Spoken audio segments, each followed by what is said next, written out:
Bonjour à toutes et à tous, je suis ravie de vous retrouver pour Paris Direct. À la une de ce jeudi, les corps de 4 otages ont été remis par le Hamas à Israël.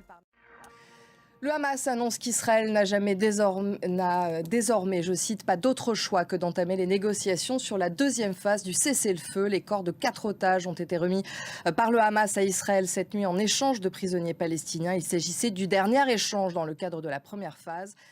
La diplomatie européenne continue de se presser à Washington. Après Emmanuel Macron lundi, c'est au tour de Keir Starmer de rencontrer Donald Trump. Les demandes du Premier ministre britannique seront les mêmes que le président français en ce qui concerne l'Ukraine.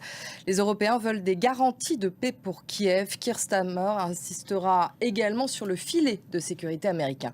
Anaïs Furtad. Bruno Darou, bonjour.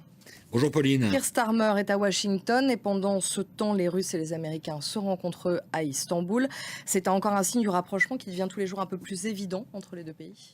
Écoutez alors. Merci Bruno pour votre analyse.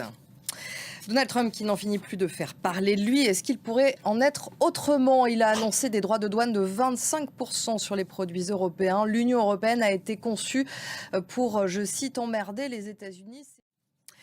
Hier en France a eu lieu un comité interministériel de contrôle de l'immigration. Une dizaine de ministres ont discuté des moyens de renforcer les contrôles migratoires nationaux, européens et diplomatiques. La Réunion placée en alerte cyclonique rouge. L'île se prépare à l'arrivée du cyclone Garance, qualifié de dangereux par Météo France. Aux États-Unis, c'est un grand nom du cinéma américain dont on a appris le décès, l'acteur Gene Hackman, 95 ans, et sa femme Betsy Arakawa, 63 ans. Voilà pour l'essentiel de l'information dans Paris Direct.